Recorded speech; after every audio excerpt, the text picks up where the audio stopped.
got to get those feet down, I guess. He's really got to he's got to realize where he is on the football. Let's check in with Michael Barkant. Bark. Hi, Brad. You know what legitimizes any sport, any league? Trading cards. We got them right here. These are the Birmingham Fire cards. We got Chan Gailey. We got Paul McGowan.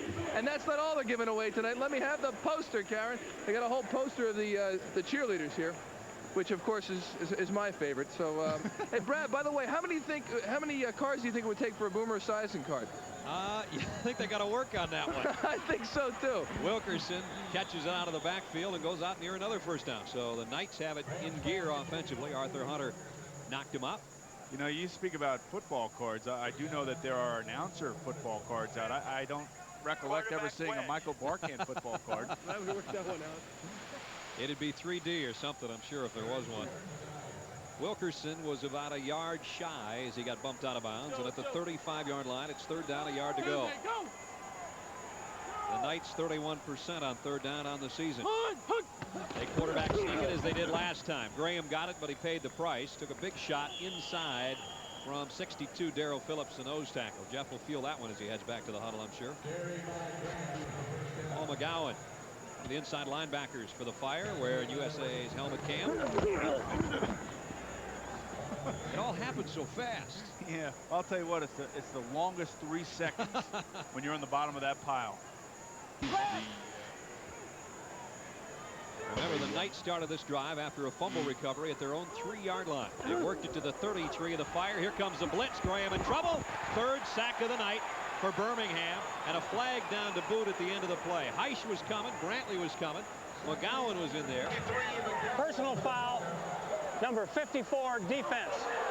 Oh boy, they call it on John Brantley, the guy that would have gotten the sack. Instead, he gets the flag. That's 3 huge penalties on a Birmingham defense on this particular series that are going to equal close to 45 yards in total offense. Let's watch Brantley right now. He misses the sack right there, and he's so anxious to get back on the pile that he wants to make a shot. Sure enough, a little bit late. I'd say they really hurt themselves on this particular series with penalties. They have stopped them. If it were not for the penalties, they probably have the ball back. That's right, 3 big ones, and when you consider this whole drive started after a turnover, so far it's been about a 75-yard disaster. This time Heish has Wilkerson all wrapped up, and he gets help from his friends as Pella McDaniels got in on the hit. And we got another flag. This time it'll probably be on Wilkerson. Looked like he was kicking somebody. Probably kicking Pella McDaniels. There's Heish, the guy that made the initial hit. Maybe doesn't get quite the publicity that McGowan or Brantley or Oliver get, but that left outside linebacker has had a fine season for the Birmingham defense. Here's a call. Personal foul, number 40, offense. You know, you talk about poise for quarterbacks, but it's so important for players on both sides of the ball to control their emotions. Penalties have killed both teams in this particular series. So important to try to remember what is at stake when you're a football player and not let the emotions get the best of you. It's pretty easy to go off, though, isn't it? I'll tell you, I've had my share, but you just got to keep it within yourself, and you just got to try to remember just how hard it is to gain yardage in any type of football league. 1st and 25 now, way back at the 42-yard line. Graham with a half roll to the left, sets in trouble again, and now throws over the middle, incomplete. Let's check in with our other game, Orlando and Raleigh-Durham, and we go to New York.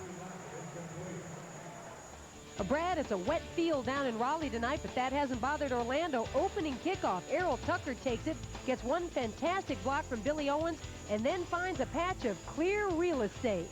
95 yards, the cornerback out of Utah scores. Early on, it's Orlando up by 7. Let's go back to you, Brad. So the Thunder picking up where they left off last week with their big win. They're still in the hunt, believe it or not, in the North American East. This is the team that can win its division if it can win tonight, but they're scrambling as Jeff Graham goes down again at the 40-yard line. Otis Moore this time, and this is more pressure than we've seen Birmingham apply all season long. Well, they have found a weakness in the protection of the Knights. I can tell you one thing, that they have studied the London film closely and have really taken advantage of it. Now that won't go down as a sack because Graham actually gained 2 yards in that particular play. But again, it seemed like Jeff was actually holding the ball a little bit too long there. There you see 60 sacks, including 14 last week by London. But you got to remember that they do 75% of the time they're going to drop back and pass, so they're going to be susceptible to big sack numbers. Here's another pass attempt, a little shovel job out to Tony Jeffrey, who took a hit from Brantley, and he's run down after a gain of about 6. And when once it looked like the Knights were in great shape to at least get 3 points, right now they are going to bring out their punting team as Liljadal will have to give it up. Let's check out the pursuit from helmet cam as Graham was scrambling around looking for a receiver.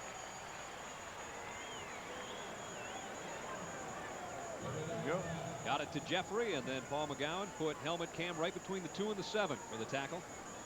Liljadal to punt, going to hang up a lazy kick that's going to carry too far on it and into the end zone. So the Fire had some key penalties on defense. It didn't end up costing them any points. And now Junior Jackson saying, wait a minute, what did I do wrong? He didn't hear a whistle, so he kept playing. Coaches preach that in practice. You don't stop until you hear that whistle. And we finally have got one now with 10:16 remaining in the first half, and the Birmingham Fire has lit up. Brad Nessler, Boomer Esiason, Michael Barkan, Legion Field in Birmingham with a Fire in front, 7-0 with 10:16 to go first half. And the Fire has the ball back at its own 20-yard line. Eric Jones, who's done a fine job tonight. Off play action, wants to put it up on first down, and has got a man wide open as Avery all the way to midfield. 30-yard pass play to Steve Avery, the fullback, out of the backfield. Nice throw by Jones, right on the rope. We're about 35 yards on a string. Nice arm. Boomer, you know, during that timeout, we'll get another look at this play. We'll get back to what I was going to mention. Nice protection, good follow through. Was that ball right on the money, right in between the seam. Eric 6 out of 7 for 103 yards. Back to the ground game. Elroy Harris, who fumbled earlier, he held on to it that time as Sancho got in on the stop. And we check in with Michael Barkan. Mark. Hi, Brad. I'm with Reggie Williams, the general manager of the Knights, former teammate to Boomer Esiason, as you all know. And the run and shoot right here is shooting blanks, or it has been. What are your thoughts on what you want to see from this offense? And defensively, you've been a little porous. Well, one of the things we were very proud of over our win streak was how the offense and our defense and team in general improved week after week.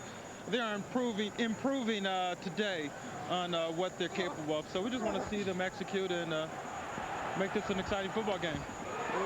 Just missed one there. I also have to note general managers aren't supposed to be on the field. Well, actually, I've noticed every other general manager on the field, so I figured, hey, I'm sure it's not an exclusionary protocol against myself, you know, Mike. We won't tell anyone, though. Back to you, Brad. I can see the sack coming, Barkan. I'd duck. I'll tell you what, man, he might go out in the field and make a tackle. There you go. Pretty intense. That pass play just a little wide. And it is 3rd down and almost 8 to go. We saw Mouse Davis during the timeout give your basic motivational speech to his team, Boomer. Well, he's trying to fire up his offense. I'll tell you, he's very disappointed in the way his offense has been playing. Come on. And delay a game, I think, on Birmingham here. Let's get the call. Instead of 3rd and 8, it'll be more like 3rd and almost 13. Delay. Offense. Still 3rd down. 3rd and a long 12 coming up. Next week, more World League football coming up on USA. San Antonio and New York, New Jersey. That'll be a key game for both teams. San Antonio trying to win the West. Depending on what happens tonight, New York, New Jersey still could be playing for a spot. That's 8 o'clock.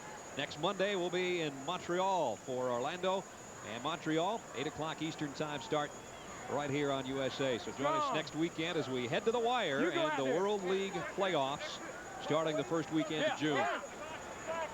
3rd down and a dozen.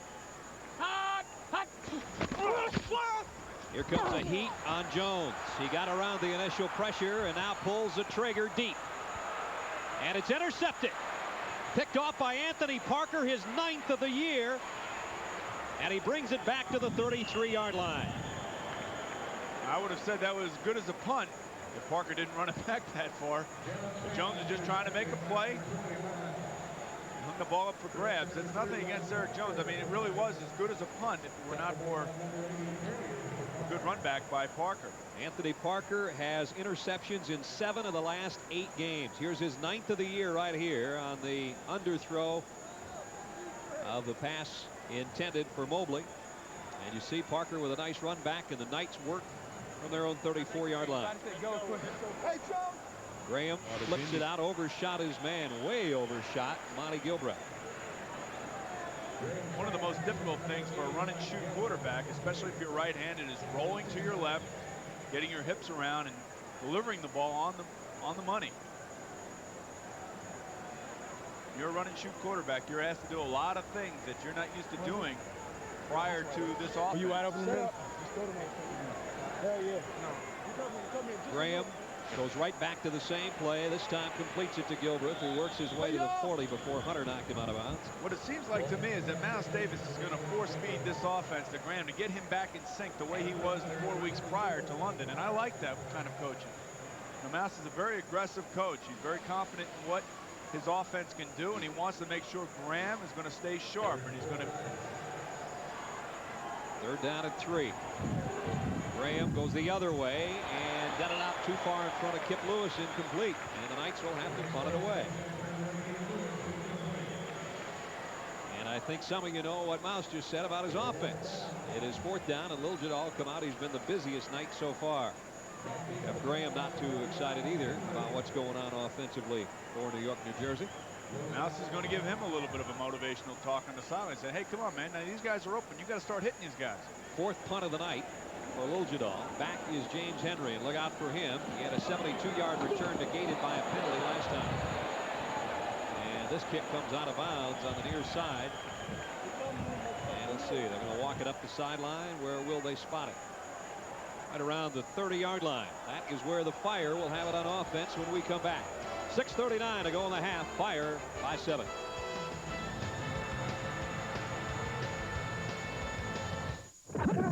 Got him. Got him. Need him? I got 6 upper running backs. You want me to trade the Raiders linebackers?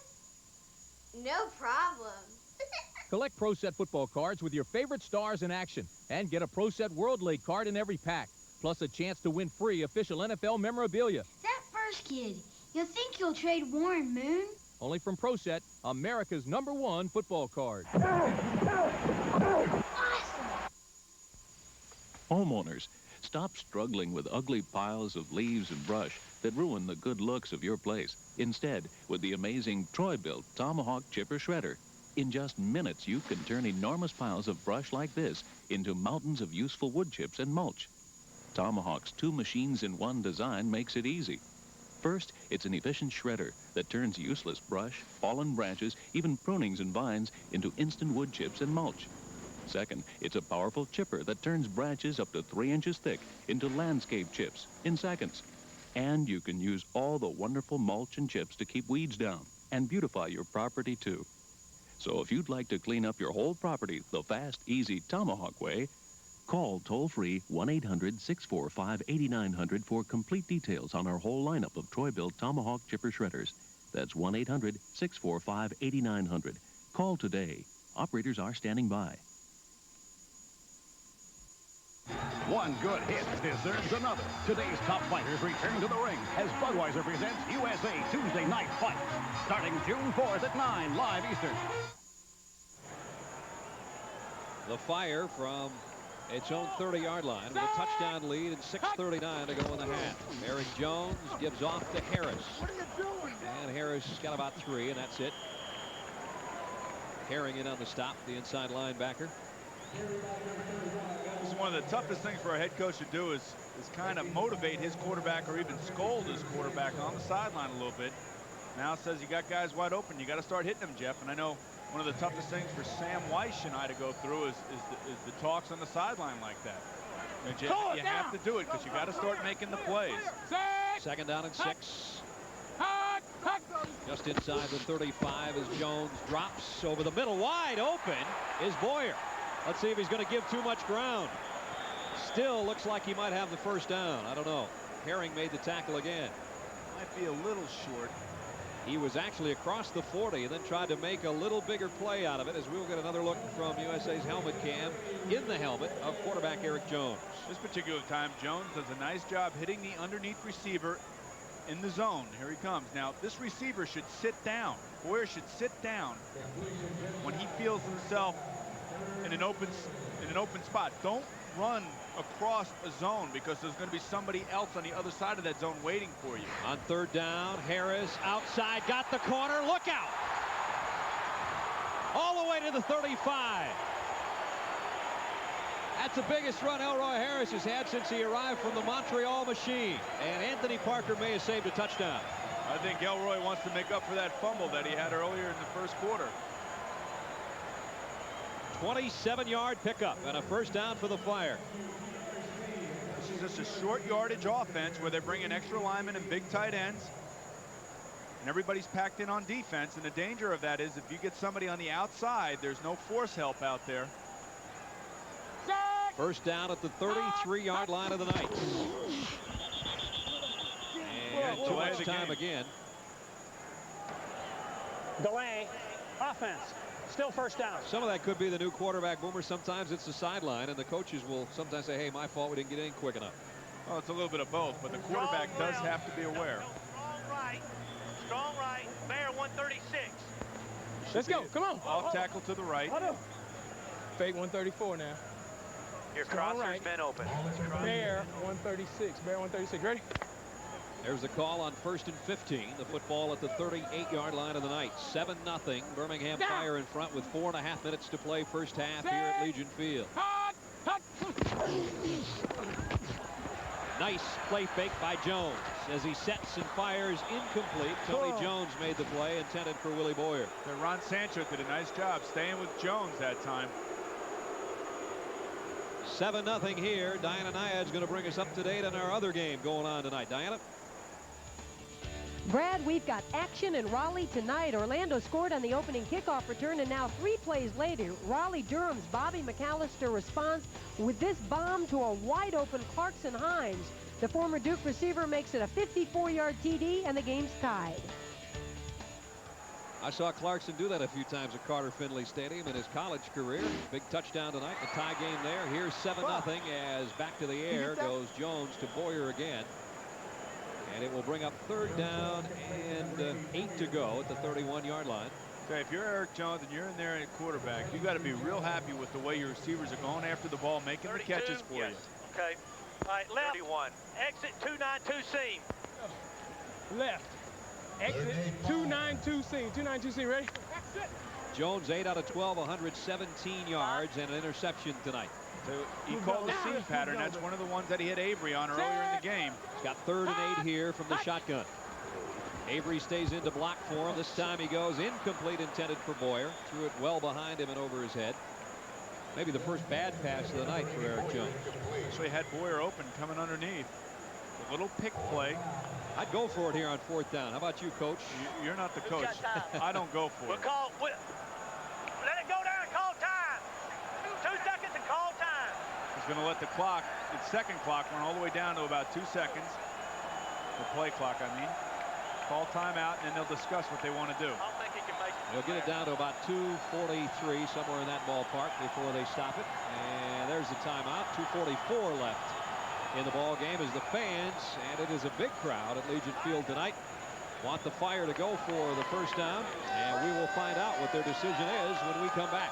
2:43 to play in the half. It is 7. When the San Antonio Riders go head-to-head with the New York, New Jersey Knights. World League Football on USA, Saturday at 8 Eastern.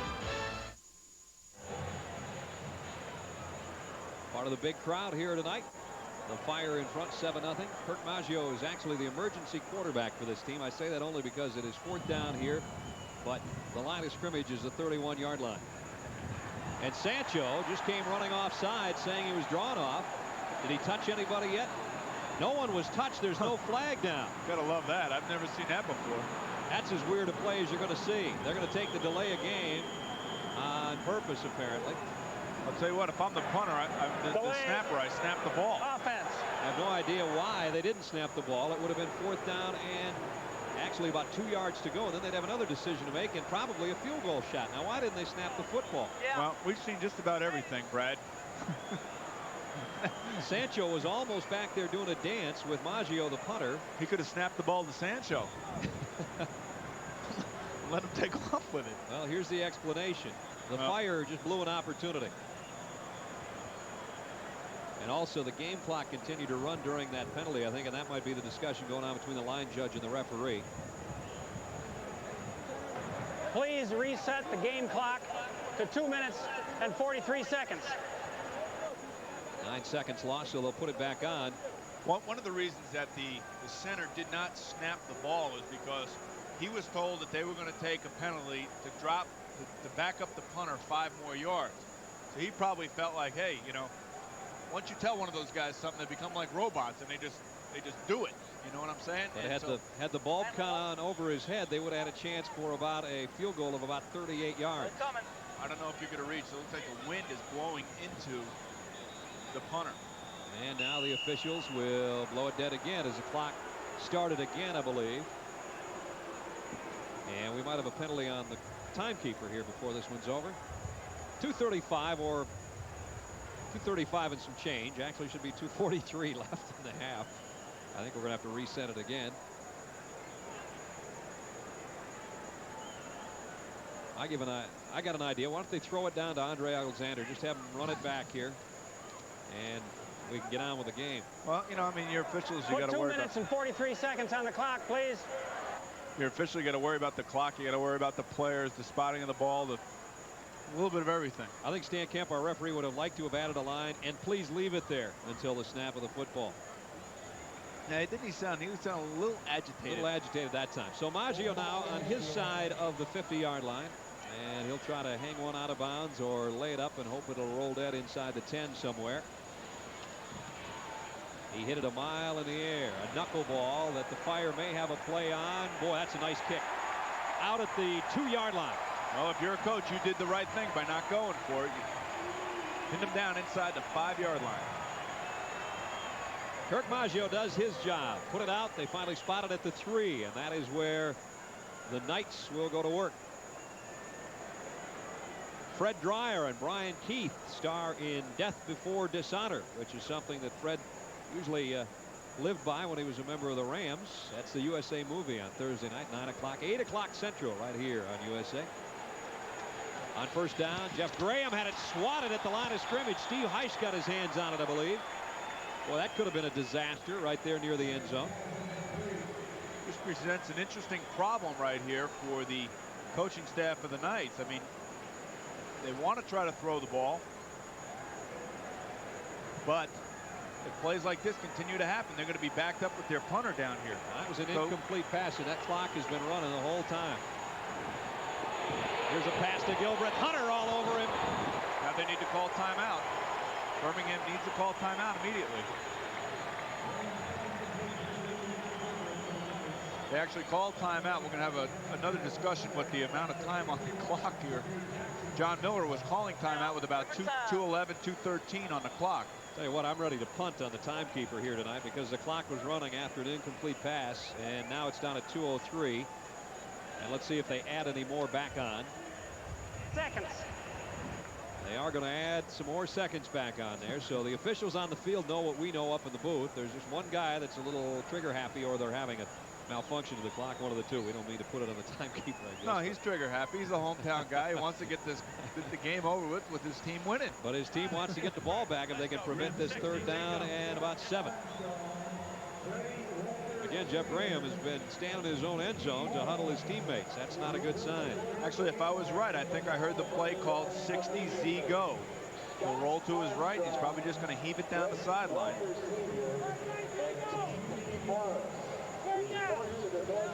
No, Mouse is a little frustrated at this point. He sure is. His offense hasn't done anything really for 6 quarters now in a row. 3rd down and almost 8. He'll roll to his right now and probably just let it go. Gilbreth in motion. There's the roll. And a throw in a hurry. Lewis made the catch.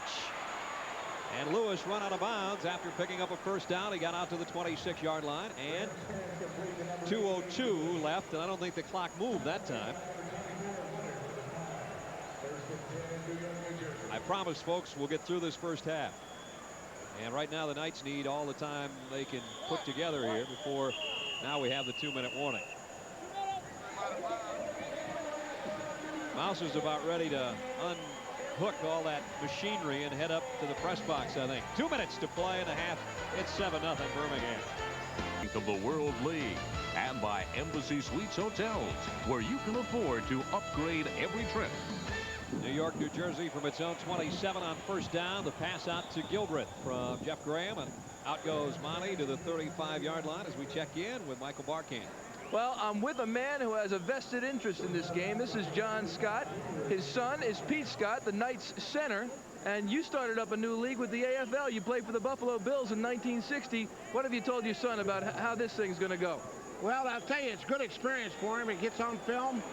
When the first year, everything's a little ragged, but I want to tell you, it's going to be a good football league.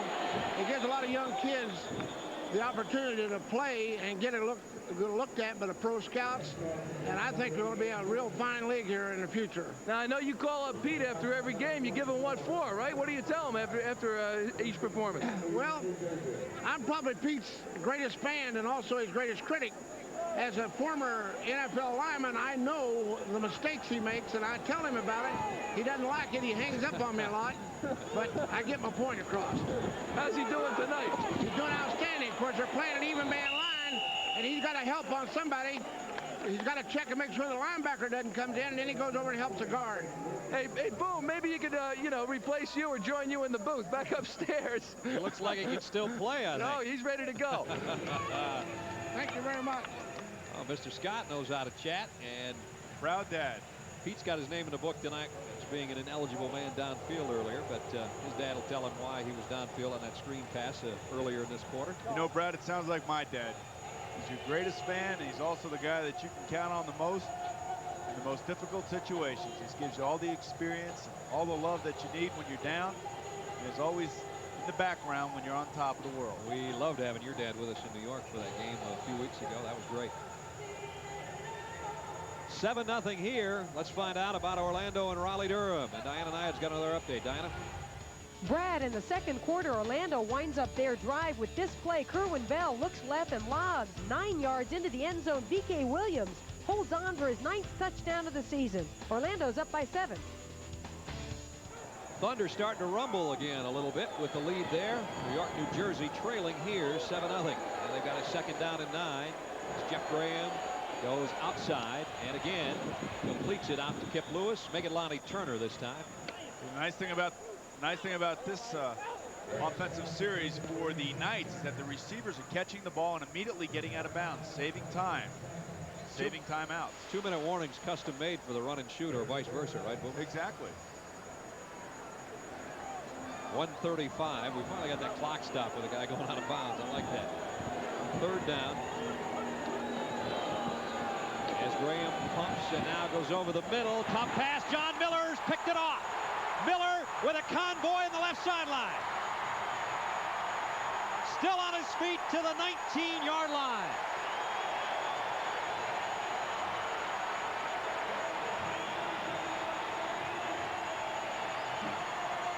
Jeff Graham that time was rolling to his left and was going to try to hit his player in the flat.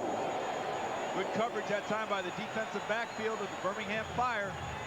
Jeff came back to his third receiver, a backside in route. John Miller was sitting right at home. Every time, smart free safety. Every time the Knights, Boomer, seem to get something going on offense, that secondary that we talked about 2 quarters ago for Birmingham comes up with something like this. I'll tell you, he never saw John Miller, and John Miller was watching the eyes of Jeff Graham. That's John's 5th interception of the season. He had a 99-yard return for a touchdown earlier this year. He almost got 6 out of that, but he did get it to the 18-yard line. He is one of the premier defensive players in this league. Go, go, go, go, go. Jones rolls and got to the 16. You could hear Jones yelling, go, go, go, go, go, trying to tell Michael Tanks, is the offensive lineman in front of him, that he was going to run with the ball. That was a design pass play. But you have to tell the guy in front of you that when you want to run, you want him to block and release and go downfield. And that's exactly what 125 base. Jones did that 125 time. base. He's running his 2-minute offense now. 2nd and 7 at the 15.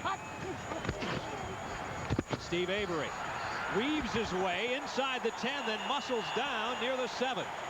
1st and goal for Birmingham. Clock is running, and Jones is showing some real poise right here. Come out! Now they get the timeout with 40 seconds left. And Thomas Chandler Gailey, Chan Gailey, the head coach, set to send in the play.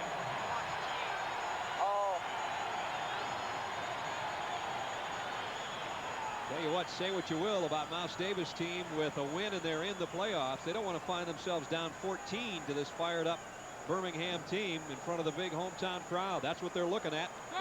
If they don't stop them here. First and goal, the blitz is on. Jones got rid of it. Incomplete, though, intended for Boyer, and he got deposited on his backside. Sancho on the blitz. Again, that's a good play by Jones, getting rid of the ball. He's running out of time, but he kept his awareness about him and tried to complete a pass. Defense wins that particular play. Watch through the helmet. Here he comes. Here comes Sancho. You see his eyes? I'll tell you what, you know, linebackers, these guys should be outlawed. You know, they come in with their big eyes and they want to take you down on the ground and they want to make it known. Little blood on the elbow. That's right, exactly. Second and goal at the 8. Jones, nice bootleg. Run it, run it, He's run got it. room in front. Let's see if he can get there. Out at the 2 and lost a shoe. Well, we talked about Jones' running ability and how he kind of mimics a little bit of Randall Cunningham. In this particular play, that's exactly what he did. Went airborne and got shaken up for his efforts. Again, when you're a quarterback, you got to be really careful when you run that ball. I'll tell you, he showed a lot of guts. Watch how he leaps. A la Randall Cunningham. Got hit by Parker and Vince Corbell, who was just reactivated this week. He'd been out with a stress fracture. Kind of looks a little bewildered there, doesn't he? He sure does. Got a little hitch in his giddy up too as he heads over. He got it out at the 2-yard line. Boy, I like it. He's an exciting player. 14 seconds left in the half. We get another look from the perspective of Eric Jones. Here he comes. Get up, Eric. Wow. That kind of makes me dizzy watching that, you know. And then he has the poise to call timeout immediately after he gets tackled. All right, Boomer, it's 3rd down and 2 with 14 seconds left. They've got, he says, I'm more tired than hurt. They're going to bring out the field goal unit right here.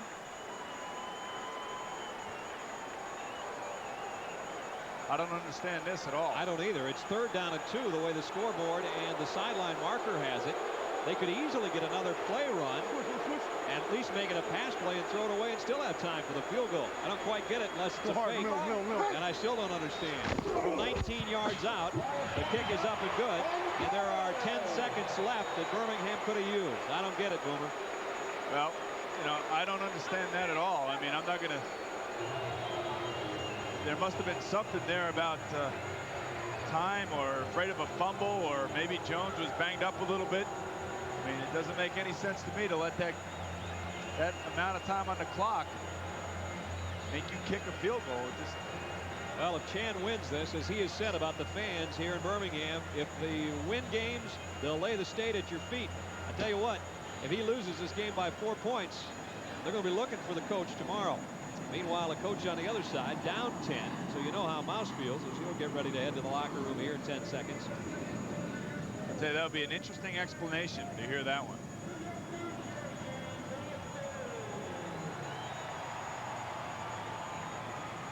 And Mouse is reaching for the aspirin here. I'll tell you, coaching is one of the most difficult professions that you could ever want to be in. There are some great times and there are some lousy times. And that particular point, there is a lousy time. You know, these coaches, they spend hours and hours. There's no such thing as an 8-hour job, an 8-hour-a-day job for a coach. These guys, some of them are there 14, 15 hours a day. They realize that their job depends on them winning. And they will always want to be prepared. It's something that truly takes a special individual to be a coach. Kick, line drive. Jones will take it on the hop of the 7.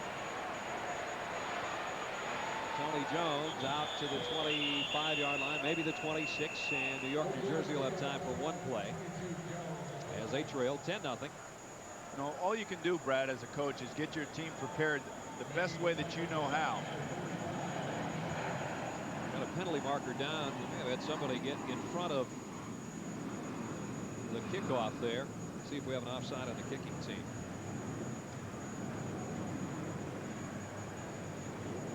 And I was saying, you know, you can only prepare your players so much. Your players have to go out and execute your game plan. Coming up on the Reebok halftime report, Some touchdown celebrations. They'll let the World League do whatever they want. Not like the NFL right now with some new rules in there to take away Ickey shuffle and a few other things. Boomer and I will take a look at the highlights of the first half, mostly on the defensive side for Birmingham, although they had one good offensive drive. It didn't net them any points as Elroy Harris fumbled, and then New York, New Jersey took over, went 64 yards on their drive and came up empty. And Chan Gailey will talk to Mike Barkan as both teams head to the locker room, because we want to find out why not one more play before the field goal. Meanwhile, the offside on the kickoff has backed up Kirk Maggio to the 30-yard line, and we'll do it all again. And now with 4 seconds left, this will be the final play of the first half. Squib down, not touched yet. Finally, it has been. And out to the 38 goes Tony Jones. Our half has come to a close. Michael Barkan with Chan Gailey. Let's go down to the field, Bart. Coach, you raised a lot of eyebrows all around in the stands about why you kicked the field goal on 3rd down, 14 seconds left. Perhaps you could have run another play. What was your rationale for that? Well, we had no more timeouts. If we don't stop the clock, then we don't get another playoff. You can't run in 2 plays in a row. You can't spike the ball if you don't do it, because you don't have a 4th down. 4th down, you're out of downs. So you had to go ahead and kick the field goal there. I was hoping to get out of bounds on Eric's run, so we wouldn't have to use our last timeout. Offensively, the first half has been pretty dynamic. You've moved the ball on a team that defensively is fairly strong. What else do you want to see in the game's second half? Well, more of the same, basically. If we could just continue to keep them off balance and run the football up in there a little bit.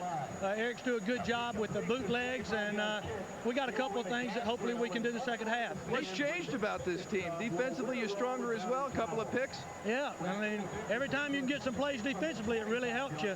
We just got to keep doing more of the same. All right, Coach, good luck in the second half. Back upstairs, Brad. All right, Michael, thank you so much. Halftime, Legion Field in Birmingham. Our halftime activities coming up in a moment. It's the Fire by 10.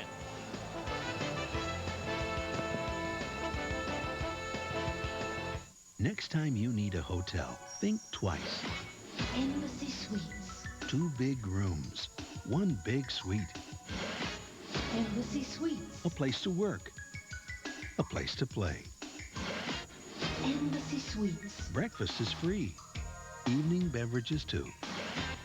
Embassy Suites. Think twice.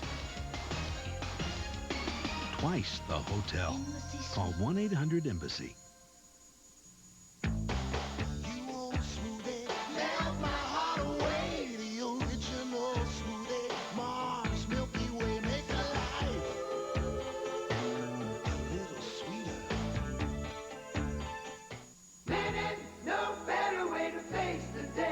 Morning belongs to Skin Bracer Aftershave. Its cool, brisk tingle really gets you going. And what a great scent. Skin Bracer. No better way to face the day, If you love garden fresh vegetables and beautiful flowers and want to have great gardens of your own, get ready to take down